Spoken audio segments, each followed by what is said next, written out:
A lei do abastecimento. Peça e você receberá. Procure e você achará. Bata e a porta lhe será aberta. Mateus capítulo 7, versículo 7. O homem nunca está satisfeito.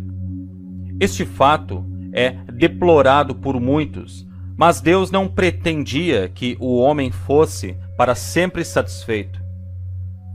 A lei do seu ser clama pelo aumento, pelo progresso e crescimento contínuo. Então, quando um bem é realizado, outro desejo por um bem maior se desenvolverá. E quando um estado superior é atingido, outro estado mais glorioso desdobrará sua visão e o estimulará indefinidamente. Por isso, o avanço da vida é a verdadeira vida, a vida que Deus pretendia que o homem vivesse. A lei do bem é universal, porque não estamos todos buscando o bom de alguma forma ou de outra? Tanto a ciência como a lógica declaram que o universo é preenchido com a substância essencial de todo bem imaginável que o homem pode imaginar, e que ele tem direito a um suprimento completo e crescente de todo e qualquer bem que ele possa necessitar ou desejar. Acreditamos, portanto, que é certo e bom para o homem procurar satisfazer todos os seus desejos e ambições que são bons e puros. Aqui está a chave para a lei, da forma como Jesus revelou. Tudo quanto em oração pedirdes, tenhais fé que já o recebestes, e assim lhes acontecerá. Toda pessoa, consciente ou inconscientemente, está operando esta lei em uma só pessoa. Funciona universalmente e em todos os planos da expressão da vida. Todos nós estamos diariamente atraindo para nossas vidas as coisas que mais desejamos e esperamos. E se atraímos coisas boas ou más, o princípio operado é o mesmo. Mas, como queremos mais das coisas boas da vida e menos das ruins, será necessário entender a lei com mais perfeição e assim sermos capazes de adaptar nosso pensamento de maneira mais direta. Assim, garantimos os maiores benefícios que advêm do uso inteligente e consciente de seu poder. Afirmamos repetidamente que Deus é nosso suprimento, nosso abastecimento. E se pensamos um momento e rastreamos nosso suprimento de volta à sua fonte, concordamos que a afirmação é verdadeira. A dificuldade de alguns é que eles podem mais facilmente olhar para a criação como fonte de sua substância do que para o Criador dessa fonte. A maioria não acredita realmente que Deus é a fonte de nossa substância. Tentamos pensar que é verdade e, teoricamente, podemos aceitá-lo, mas há uma incerteza. É difícil para alguns acreditar em algo que não vem. É muito mais fácil acreditar no que vemos. Agora, se pudermos ver muito sobre nós, estamos dispostos a acreditar e aproveitar, mas depois, como somos capazes de acreditar na abundância do bem, então a veremos e desfrutaremos. Assim, no início, a questão é: o que vem primeiro, ver ou acreditar? Ao estudarmos os fatos, aprenderemos que o último vem em primeiro lugar. Precisamos primeiro crer, acreditar, e a lei é baseada em nossa crença, que por sua vez determina nossa visão. As pessoas uma certa vez acreditavam em magia. Uma vez eles pensaram que coisas materiais poderiam aparecer do nada e do absoluto zero. Eles também acreditavam que as coisas poderiam desaparecer do nada. A ciência refutou há muito essa ideia e provou que essa magia é impossível. Exceto quando isso é feito através de algum truque de química, algum truque ou ilusão de ótica. A substância pode ser convertida, transmutada e modificada de muitas maneiras, mas nunca pode ser destruída. Por exemplo, se plantarmos uma semente no solo, ela brotará e se tornará uma árvore. A cada ano, a árvore trará folhas na primavera e as derramará no outono. As folhas caem para a terra e tornam-se uma parte do solo fértil. A árvore vive por 100 anos, morre, cai na terra e se deteriora. Esta madeira, decompondo-se lentamente, se tornará parte da terra e é endurecida em turfa e carvão. O carvão é extraído e trazido para casa como combustível. Quando o carvão é consumido pelo fogo e queimado em cinzas, as unidades de calor jogadas fora são usadas para aquecer a casa. As cinzas são novamente lançadas sobre a terra, fornecendo alimento para o solo, que finalmente nutre outra semente e faz com que ela brote e se torne no tempo certo outra grande árvore. Seguindo o ciclo das substâncias de uma árvore, nós a achamos mudando de forma muitas vezes. Nós a vemos liberando gases, unidades de calor, produtos químicos de muitos tipos, e ainda assim, se fosse possível medir com precisão, descobriríamos que nem uma pequena parte foi perdida. Toda a provisão que sempre existiu ainda é e sempre será, pois nada pode ser desperdiçado ou perdido. Nunca pode haver falta de oferta. Algumas pessoas não enxergam a abundância ao seu redor e não apreciam as mesmas. É uma evidência de que elas não entendem ou não aplicam a lei.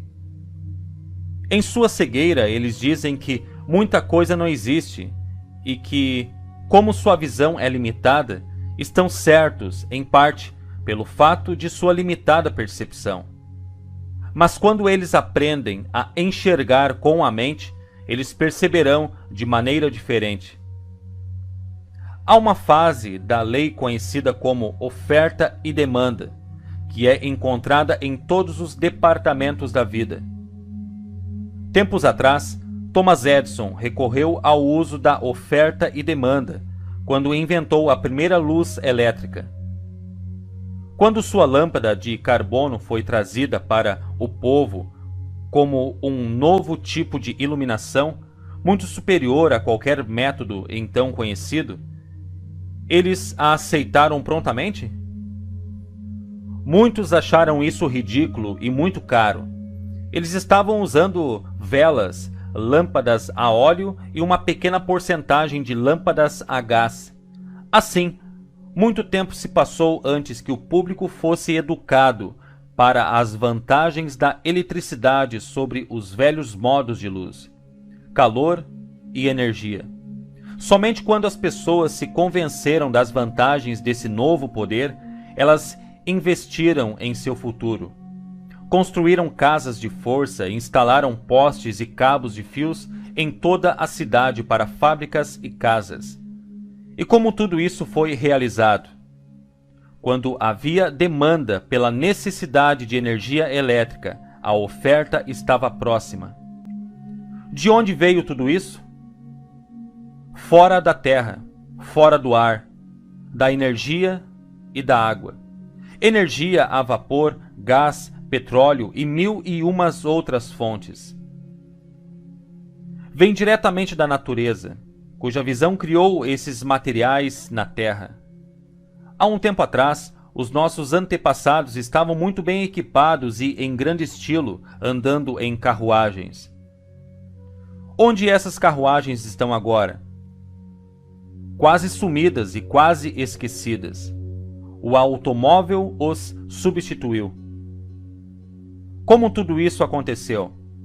Quando as pessoas exigiam um meio de viajar com mais velocidade, maior conforto e luxo, a necessidade dava ao homem uma ideia. Ele pensou em construir uma carruagem sem cavalos.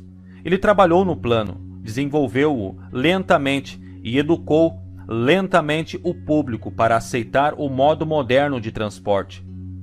Um homem excepcional sonhava com um mundo andando sobre rodas e partiu para construir um carro que o pobre homem pudesse pagar.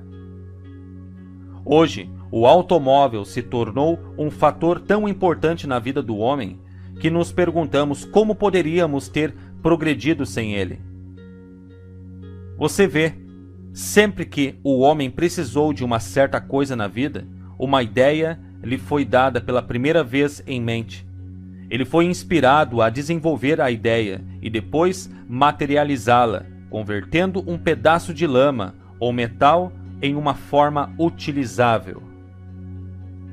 Por que as pessoas viviam tão contentes com o cavalo e a carruagem e não gostavam do automóvel? Porque eles não podiam imaginar isso. Suas mentes não foram treinadas para exigir tal coisa. O fornecimento estava disponível para construir uma máquina desse tipo? Havia tanto suprimento quanto há agora. De fato, a oferta sempre existiu desde o começo. Assim, não foi culpa de Deus que o carro tenha chegado tão tarde à necessidade do homem. Onde não há demanda, não haverá evidência de suprimento. Nossos pais, que tinham uma consciência limitada, a carruagem de tração animal, não conseguiam atrair o novo modo de viajar até que pudessem ampliar suas mentes para conceber a necessidade do automóvel. O segredo da lei está na consciência de alguém. A vida de um homem não consiste na abundância das coisas que ele possui, mas na consciência daquilo que ele possui. O homem possui o mundo inteiro e toda a sua riqueza, mas só é capaz de desfrutar do que sua consciência lhe permite discernir.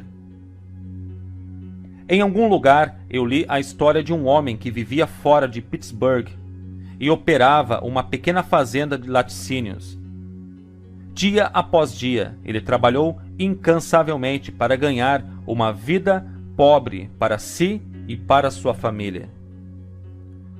Um dia, vários homens que estavam examinando algumas terras próximas atravessaram seu pasto. Quando atravessavam uma corrente de água que corria pelo campo, o fazendeiro notou que pararam, abaixando-se e estudando o lodo e a espuma que se acumulavam contra a firme passarela que ele havia colocado ali. Um homem pegou um copo de água na mão e aparentemente bebeu. Outro coletou um pouco de água em uma cantina que ele carregava preso a uma fivela no cinto. O fazendeiro ficou perplexo e imaginou por que alguém deveria estar interessado nessas coisas. Até o gado não gostava daquilo, pois empurravam a mesma para beber água limpa. Algumas semanas depois, um homem ligou e ofereceu-lhe um preço fabuloso pela fazenda. Ora, o homem deve estar louco, pensou ele. Ele estava alegre com as perspectivas de obter tal valor e prontamente vendeu a fazenda. Ele se mudou para o Canadá para estar perto de seu irmão e comprou outra fazenda. Não demorou muito até que algumas coisas estranhas foram criadas no campo. E a notícia se espalhou como um incêndio que eles encontraram petróleo. Em poucos anos, aquela fazenda de menos de 100 acres produziu milhões de dólares em petróleo para seus proprietários. O fazendeiro permaneceu pobre e trabalhou duro, porque sabia apenas como arranhar a superfície do solo. A natureza supriu uma abundância para o homem, mas ele só conseguia perceber uma porção escassa. Ele podia ver a fazenda apenas como acres de pedras e sujeira. A lei não está em falta porque o homem era pobre e tinha que trabalhar bastante para ganhar a vida. O homem será sempre pobre, desde que exija da vida uma vida escassa e veja nela uma luta, fadiga, dificuldades e limitações. A coisa que não nos atrevemos a fazer é nos preocuparmos com o suprimento ou sobre a origem do nosso próximo dólar. o medo e a preocupação tendem a restringir e limitar o suprimento à mão. Eles tendem a fechar o fluxo da substância, seja esse fluxo pequeno ou grande. Em vez de nos libertar da limitação, em vez de melhorar nossas condições ou aumentar nosso suprimento, nos arrastamos mais fundo nas agonias da dúvida e do medo. Em vez de esperar mais para seguir, nos tornamos tensos e ansiosos, o que aumenta nosso medo e nos traz mais do menos. Em vez de nos endurecermos em nosso pensamento, precisamos relaxar e ser mais expansivos. Precisamos educar nossas mentes para termos um estado maior de pensamento. Quando passarmos a pensar e perceber mais abundância, receberemos mais da mesma coisa: abundância. Isso não significa que o engenheiro esteja destinado a ser rico, enquanto o agricultor permaneça pobre. Existem engenheiros pobres e fazendeiros ricos. Não é a vocação que determina as riquezas, mas as exigências que fazemos das nossas vocações que determinam as riquezas. Somos capazes de pensar e perceber mais abundância do que já temos. Fazendo isso, não apenas expandiremos nosso pensamento, mas receberemos mais abundantemente. Este é o princípio básico da lei. O ímã não foi carregado de si mesmo, mas teve que ser carregado com uma energia elétrica por alguém que entendesse a operação. Um ímã nas mãos de um homem não treinado seria pouco mudado, mas, aos cuidados de um engenheiro treinado, ele poderia se tornar uma forte força de atração e fazer um grande bem. Da mesma forma, o ímã mental de uma pessoa pode ser estimulado para ter uma forte força de atração. E se for possível obter a ajuda de alguém que já tenha uma compreensão plena da lei e possa lhe ajudar a compreendê-la, já é um bom começo. É claro que o ímã da mente pode ser carregado de pensamentos construtivos, mas levará algum tempo para que eles sejam eficazes. E o aluno que não tem perseverança pode facilmente desanimar antes que o trabalho seja realizado. Eu sempre defendo a ideia de que é melhor ter um bom começo, quando possível, obtendo ajuda, em vez de seguir o caminho mais lento e árduo da autoeducação. Então, o estudante, sabendo que a lei funciona, poderá progredir rapidamente em seu desenvolvimento e prática. Toda a pobreza no mundo surge de uma consciência de pobreza, seja ela coletiva ou individual. Por que milhões sofrem com a falta e morrem de fome anualmente na Índia? Disseram-me que muitos deles em toda a sua vida nunca desfrutaram de uma refeição completa. Certamente não é porque a natureza subestimou a necessidade de um povo tão grande. Certamente também não é porque há falta de comida suficiente para este povo. É porque a visão deste povo se limitou a tal pobreza. Pergunte ao agricultor sobre suas colheitas. Ele lhe dirá que seu problema não é a escassez, mas excesso de oferta. Pergunte ao mineiro. Não importa se ele mineraria ouro, prata, diamantes, carvão ou ferro. Ele lhe dirá que a oferta é muito maior do que a demanda.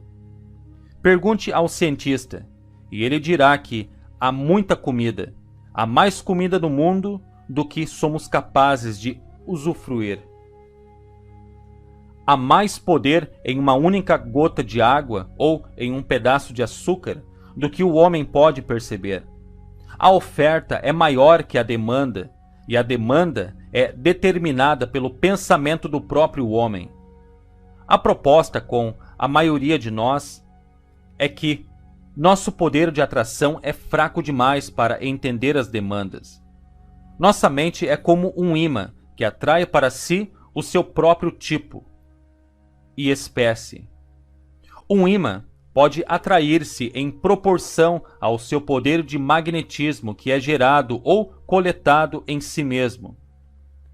Nosso ímã mental é grandemente reduzido em força por nossas preocupações e medos, e nosso fluxo interno de bens é lentamente fechado.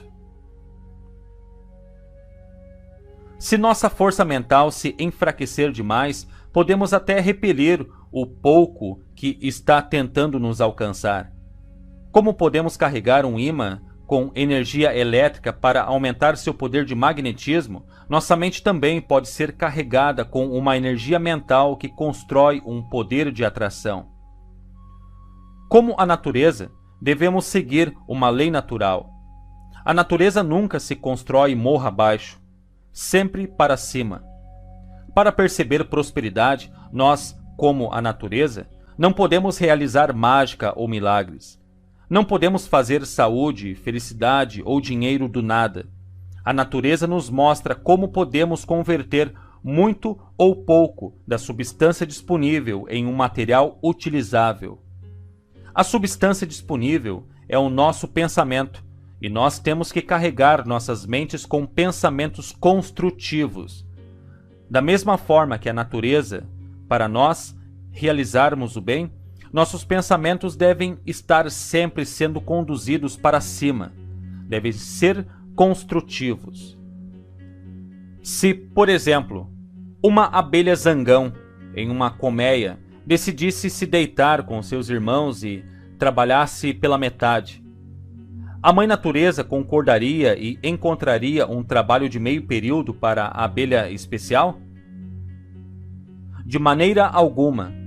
Ela impressiona as outras abelhas que estão trabalhando duro para coletar o mel e encher a colmeia, para enviar seus soldados até o zangão.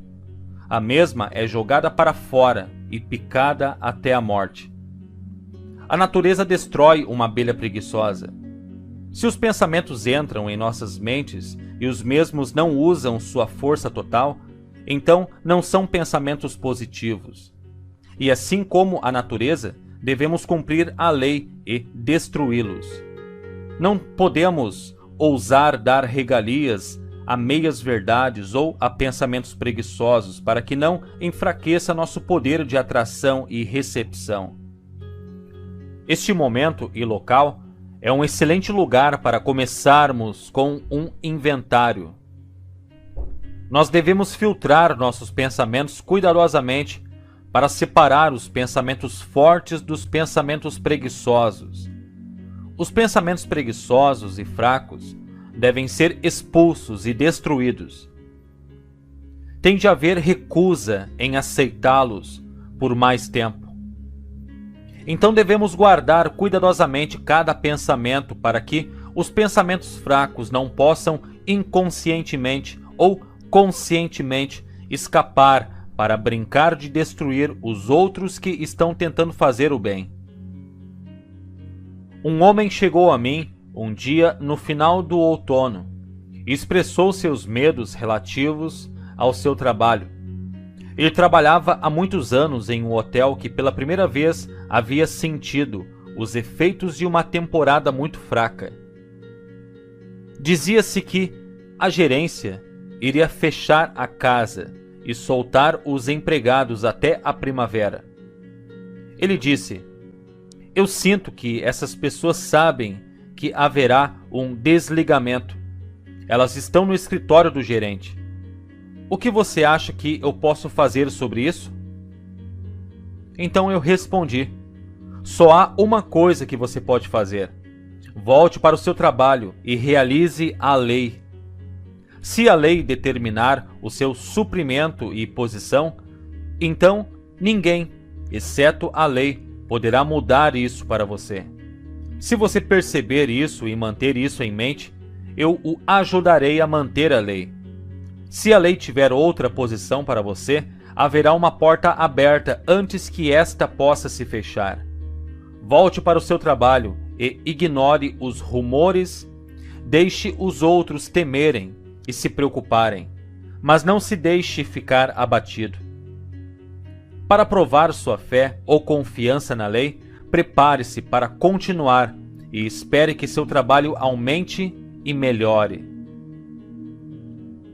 Ele voltou e fez o que lhe foi dito.